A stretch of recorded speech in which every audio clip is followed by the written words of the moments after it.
college's job is to offer every student a place to belong. The college's job is not to transform someone's faith to being a Christian.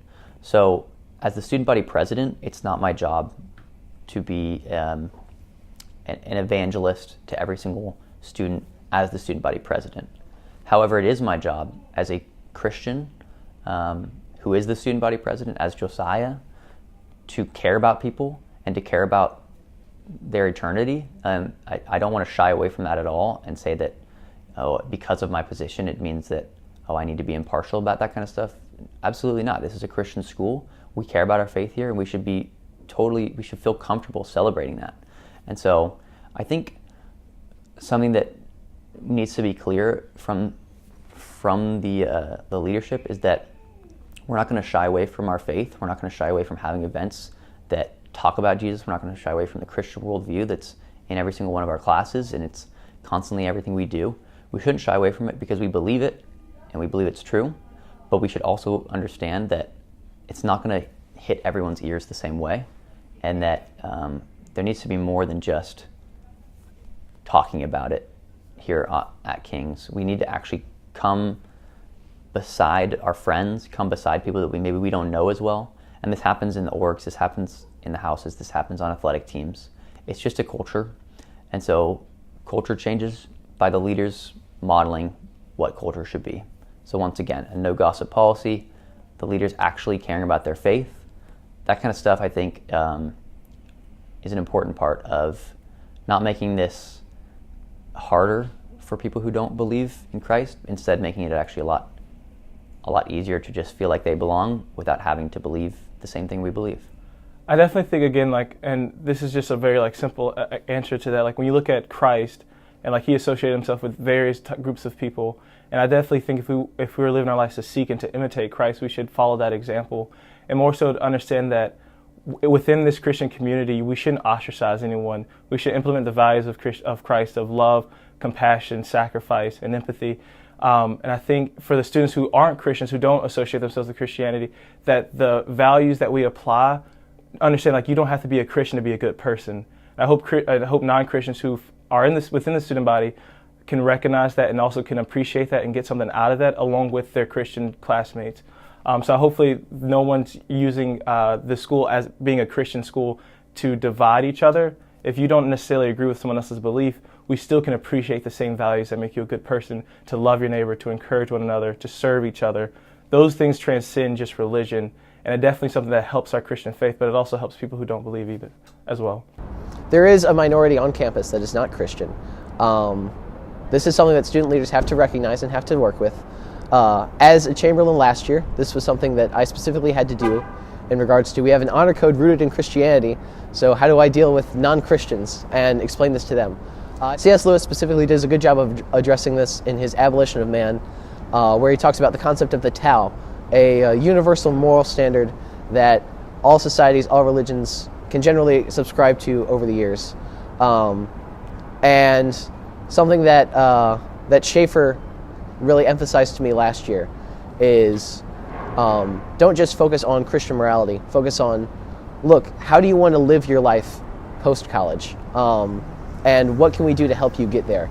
And oftentimes the bad behaviors that students are engaging in is harmful to their future prospects. The King's College is unapologetically a Christian school and a Christian community. And if you look at what that actually means, an actual Christian community led by Christ should not exclude anybody by definition.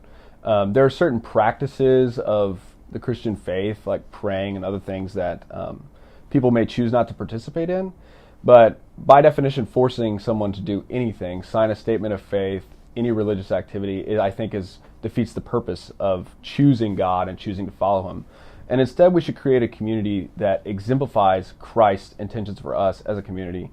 And if anything, at best, demonstrate to people who are unsure that this is the way it should be. And they still have that choice and are free to make it, but I'd rather be an example than somebody trying to tell other people how they should behave. And any activity like that just seeks to divide rather than to include the rest of the community.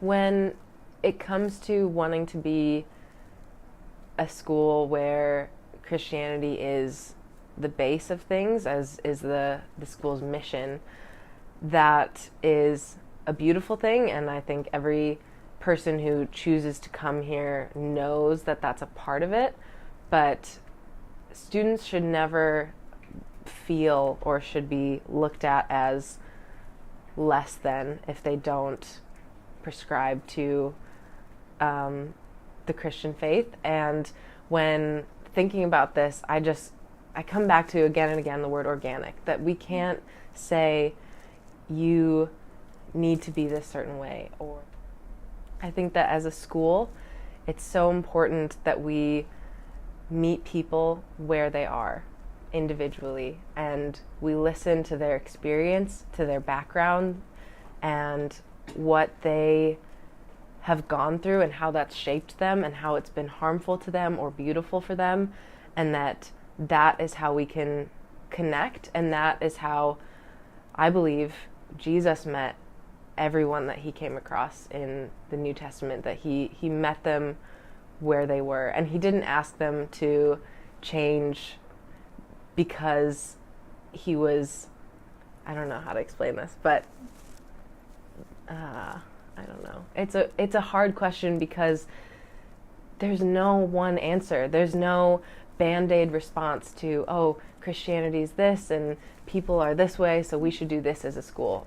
It's not like that. It doesn't work like that. I know that would never work for me as a person, and I think it's so important that we meet people where they are, we listen to their stories, we care for them, and we love them practically and compassionately.